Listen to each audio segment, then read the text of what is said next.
Hello again. If you haven't seen my videos before, I'm Ross the Oliver Man, and I forgot to film the intro at the beginning, so enjoy this footage that happened just before now. I'm filming this on my phone instead of the GoPro, so we'll see how that works, but the GoPro's in the house and not charged up, and halfway through doing what I was doing, I thought, well, maybe that would be an interesting thing to watch, so here we go. So this is my 5440 Plow, which is made for the power traction hitch on the 770, which is right over here. And you saw this plow in the video where I talked about the power traction hitch, but this whole tail wheel assembly was stuck and it wouldn't go up or down. And I just got it unstuck after much heating and beating and pulling and everything else, and it was hard to do anything with when you had two different linkages in it. So what I eventually accomplished was I got the top one out first by just driving against it and got it knocked loose, and then I could get to the second one. I ended up getting the tail wheel assembly off, and then after that I was able to heat this right there at the bottom and then kind of work it up and down until I got it loose, and now it's apart. So I'll probably have this as part of a larger video, maybe getting this plow more better or ready for use. But I figured I would record this much at least to document it, because it was quite the task. I had to get a new handle for my persuader here, so the genuine hickory handle was the secret, I suppose. But now it's ready to grease and put back together. Clean up first, I guess. Grease it, put it back together, and I got a new tail wheel for it, the whole thing, rim and all, because that one's junk. And then hopefully we can hook it behind the 770 and see how this all works. This plow is not a steered wheel like on the later semi-mount plows. It's just kind of like a crazy wheel back there to help you in lifting. And it's got this linkage that goes up to the tractor. But anyway, we'll look at it more later, but I thought that this was a noteworthy occasion, me actually getting to a project that has been sitting there forever. So here it is. So you can see I decided to go ahead and drill and tap 3 things here for grease fittings, so hopefully this does not happen again. And if you look inside of these, well, this one, there's a recess in there, so it's almost like, you know, they intended to do that but never finished it. They just used 2 short bushings and put them in from each end on all these, and so I think this is going to be a pretty good improvement. I got that shaft cleaned up and put back in, so now I just need to clean up the other one, and then I can put the tail wheel back on. I don't know if I'll put grease fittings in it or not because it's cast. I don't know if I can find a good place to do it without causing a weak spot or more of a problem, but I'll think about that. Anyway, we got to get this cleaned up first, so that's what we'll do. The GoPro's in the house, so we're going to make do with the cell phone as best we can. I don't know how well that's going to work. It probably won't stay where I leave it.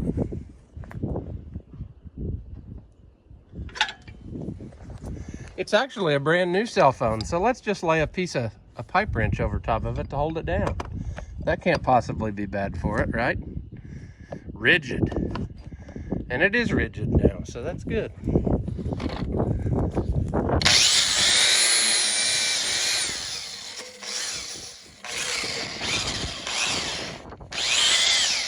Use the too big and too awkward angle grinders. That's good.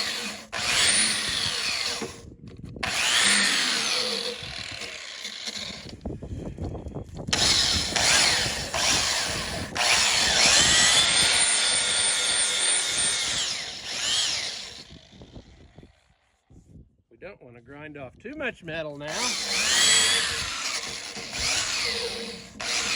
The only thing holding it tight is the rust.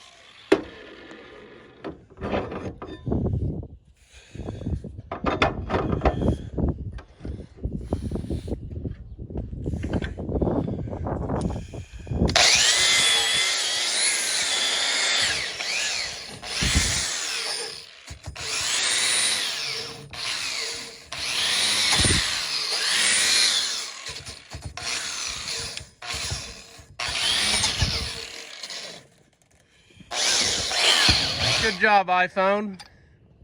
Good job, factory clamp. Now, the question remains, can I do this all one-handed while holding this phone and not destroy it, because I don't have a screen protector on it yet. So we'll get it as close to the action as possible, right?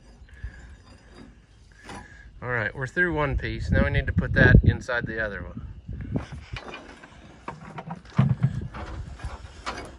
This I may not be able to do without the help of a second appendage. Ouch, that really hurts. There we go. There we go. Now, you can see what's taking place here. Too much grease in there, that's good. So this is a little different from the later semi-mount plows, you can see, because you know, this is connected to your lifting link, like I said, but there's no steering rod, so it's a little bit of a different idea. This thing's kind of just along for the ride, and the back wheel is just to help pick it up off the ground. It doesn't do any steering of any kind. Let's go ahead and put our pin back in. Can we do this one-handed? Maybe. I really had thoughts of putting new roll pins in, but I don't have any this long on hand, so I'll have to do that next time we go to town. But now we have two tail wheel legs that lift up and down correctly, so I'm happy with that. We'll work on our tail wheel. I think we'll put the thing back on these links, and then we'll worry about getting the tire on.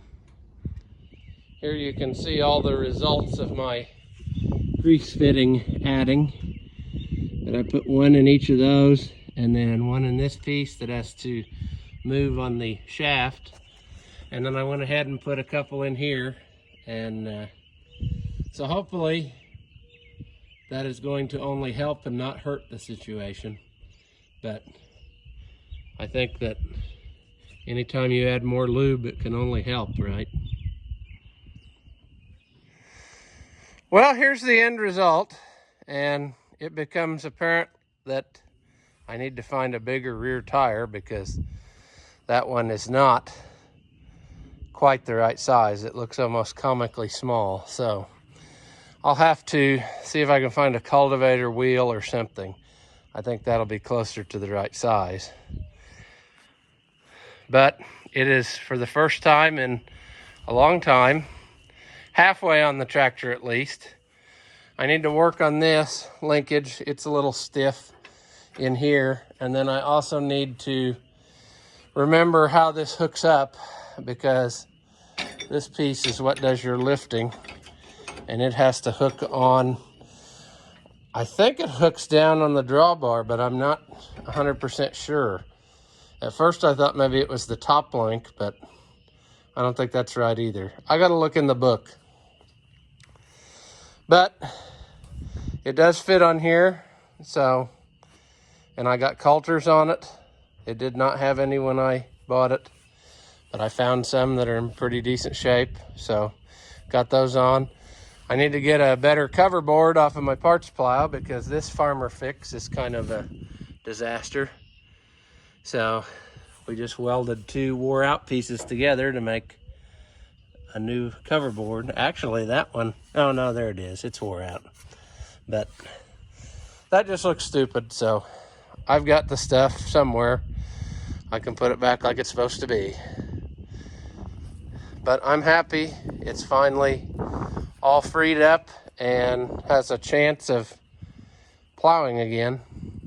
Just got to finish doing all the things it needs, like fixing the rim.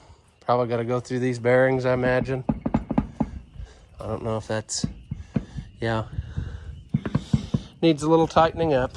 So anyway, there it is, a 5440 Power traction hitch plow.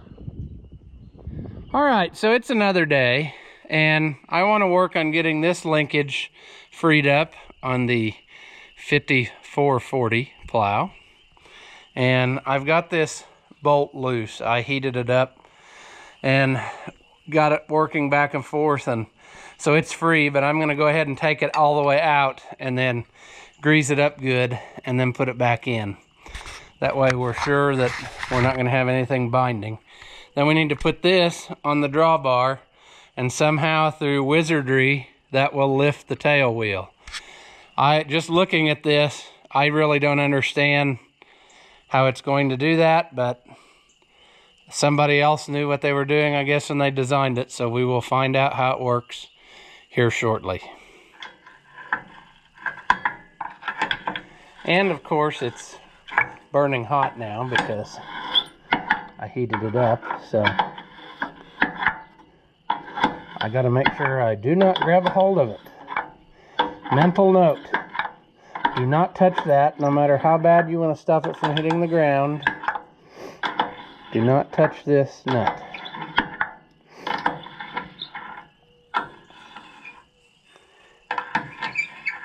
Just let it go.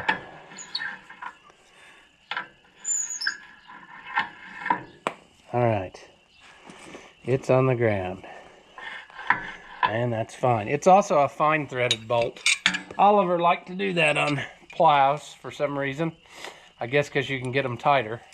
So we will pull this bolt out and then clean this up.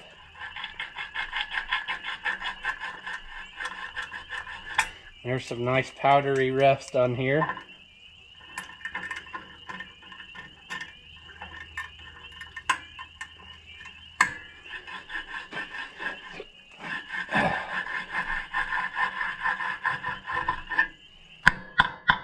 Oh yeah. Nice powdered rust on there. And we're going to follow the traditional method of using way too much stuff in here. But I want to make sure that it doesn't bind up. I hope I didn't get the camera covered with that, but I probably did. That's fine.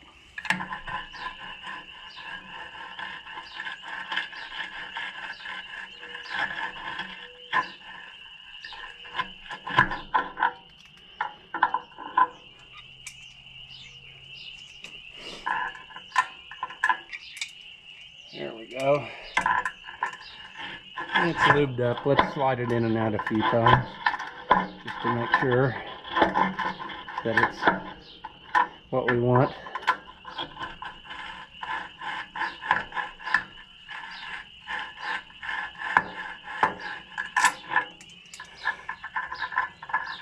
And yes, this is still hot. It's burning my fingers.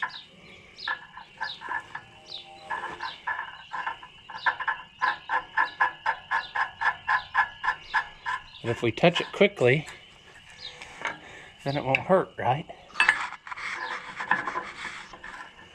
Okay.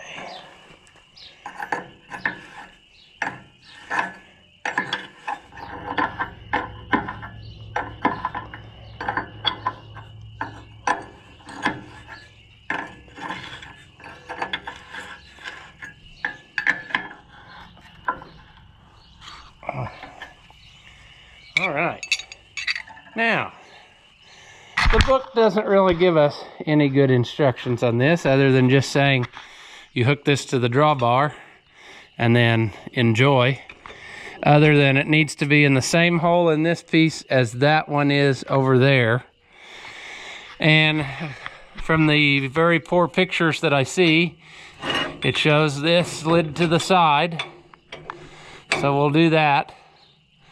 And then I'm assuming it's going to go in the plugged up, difficult to get to hole. So we will work on that. I'll take this out. That's kind of rusty. I'll probably replace it. So we'll do that real quick. Bolt it on the drawbar and then see what happens, because I have no idea how this is supposed to work. It looks to me like as you raise the drawbar, it's just going to lift up on this, and that's going to let the plow down. So I don't know what I'm missing here, but like I said, I am not a scientist. Maybe they knew what they were doing. Okay, well, bolting it up went about according to usual. It broke, so I need to take this piece and weld it up. You can see it's cracked on both legs. It was kind of bent too far open, so I'm thinking somebody has probably done this before. Looks like it's been welded on. So I'll take that off and fix that, and then I think eventually we'll be ready to try it. And I've been looking at this the whole time trying to figure out how this really is going to work, but I guess what the thinking is as the back part of your arms come up, it's going to tip the plow like this, and that will cause it to pull down on this linkage, which will pull that forward, and that will raise the plow. I'm thinking how it works. It's going to use the geometry of your point between your link and there, and it's going to actually do this. But we will see when we get it put back together the way it's supposed to be and try it. Well, I got that welded and I got it picked up, but it picks it up a lot higher than I thought because it's totally off the ground. And it kind of started to do what I thought it was going to do and pull up on that, but I just don't think I have something right, maybe. I'm not sure.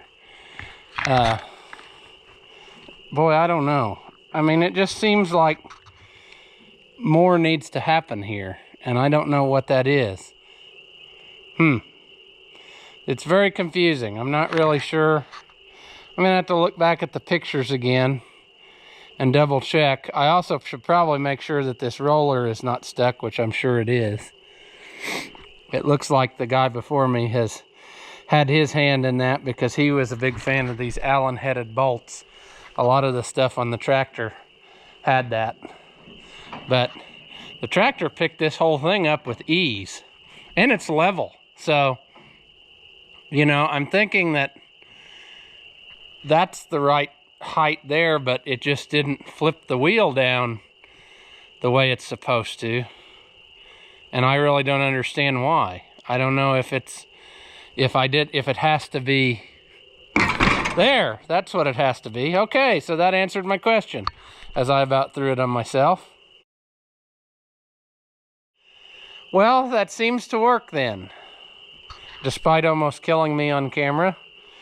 When I get my bigger wheel, which I ordered, it will stand the back end up off the ground farther, which now, when it just did that, now it's sagging, so I guess that will compensate for that. But that's what it needed. It just needed to be not so far down. And I'm wondering if he had trouble with something like that, because it looks like he welded some stops on it and things. So I don't know. If you have one of these plows and you've used it, let me know, because I'm very curious on how this is going to go, because it just seems like it's not quite right. But this is the way it's supposed to be, with the wheel down. When it's up, it was just more or less, I guess, in a bind. When you let it down, it should loosen up and let this back float again. But I wonder if it's going to do the same thing, if it's going to get hung up too far and not roll. Maybe that's part of my problem. Maybe this roller is not rolling and it needs to be. So I'll have to investigate that, but it does pick it up. So interesting. Well, I got this working, and what it amounted to is I heated up this roller, and that's all it took to get it to work correctly. It has to be able to roll. This roller is pretty chewed up, and I'm gonna have to probably make a new one or find something. But looking online, some of the pictures I've seen, the roller doesn't look this big in diameter. So I'm wondering if this has been replaced And maybe that is the reason for it getting hung up before. It's maybe supposed to be a smaller diameter roller. So I'll have to try to do more research on that. But otherwise, we are in business, and we're just waiting on getting our bigger tail wheel. And then we should be ready to move on and do some of the other stuff on it. We need to work on this wheel, the land wheel here. And so that is the next adventure, I think, on this. Once again, if you like my videos, give them a thumbs up. And if you haven't already, subscribe so you don't miss out on anything. Thank you for watching, and I'll see you in the next one.